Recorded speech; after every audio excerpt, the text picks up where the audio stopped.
first and foremost, like aligning with other policies. So I think thinking about, one of the things that stands out to us a lot, and I have been in a fortunate spot as a parent. My wife and I both work for tech companies, or worked for tech companies while she was pregnant twice, and her leave was ridiculously awful compared to most tech companies, but mine was really good. Uh, and we've got all of these parental leave policies that are sprouting up that we've made tons of strides in the past decade on parental leave. Still got a long way to go. Won't argue with anybody there, but we've made strides. And the reason we've made strides is for a lot of the same reasons: attraction, retention, productivity, right? Bringing somebody back into the workplace in a supportive fashion is very important, right? I know because I dropped the ball in a parental leave that I developed, and got feedback from one particular woman who's a top performer that said, "Hey, this was all great, but like I came back and I was just thrown right back into it. Like we got to figure out how to maneuver in, right?" Same thing goes to any type of leave, and really we're encouraging people to think about is, are your policies aligned when it comes to leave policies? Especially, are they aligned, right? There's a specific tech company that gives 120 days fully paid, year of diapers, sends all sorts of got formula benefit, all of these types of things, but their bereavement policy is 5 days, right?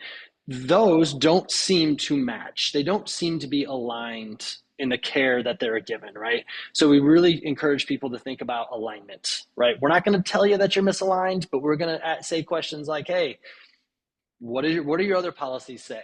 Right? How did you come up with those policies? And encourage that. Another one is that they're equitable across internal roles and titles.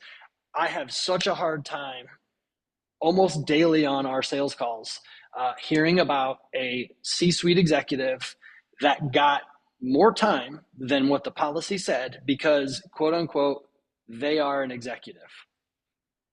That's a massive, massive problem, right?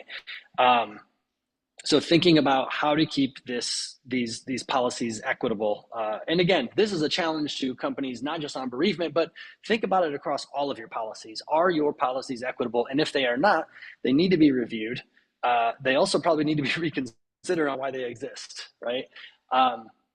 One specifically across bereavement policies is bloodlines, right? We mentioned this earlier. I use the example of an uncle that I lost in 2018, who I saw one time each year at Christmas for my entire life. Like that was basically when I saw Uncle Bob.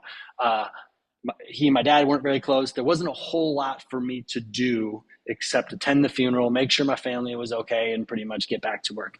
I also grew up with a guy who had an uncle raise him from the time he was 2 years old, right? If I lose my uncle and I get one day, because that's what the bloodline says, and he gets one day to lose a father figure, but because he's an uncle, he gets one day, we're talking about a misunderstanding of family structure. We are talking about being what I will refer to, I guess, as anti-inclusive. And yet those websites that I talk about are typically talk about DEI efforts and inclusiveness and all of the things that they do as a company to promote those initiatives. Yet bereavement policies typically fall way behind because they haven't been touched in a decade.